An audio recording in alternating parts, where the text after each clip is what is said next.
Samtang empleyado sa isa ka warehouse preso matapos nga madakpan nga nagapangawat sa mga grocery items sa iya ginaubrahan. Ini ang gintutukan ni John Sala.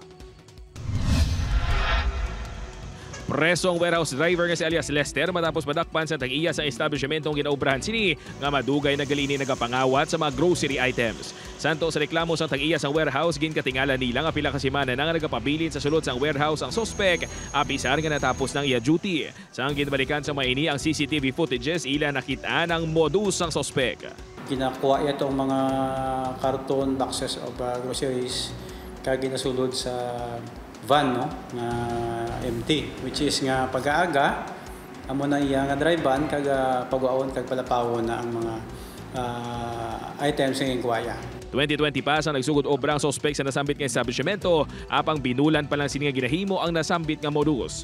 Ginako man sini sa kapulisan nga ang ginakuha sini nga grocery items ang ginabaligya man sini. Isa ka karton, no, is more or less mga 3,000, no.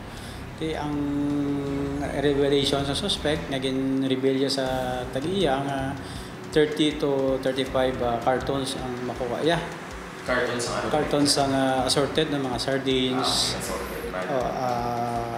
mga noodles, chichirias. Ginpasakaan na sa kaso nga qualified theft kag trespassing ang suspek. Upod kay Hans Desierto, John Sala. One Western Visayas.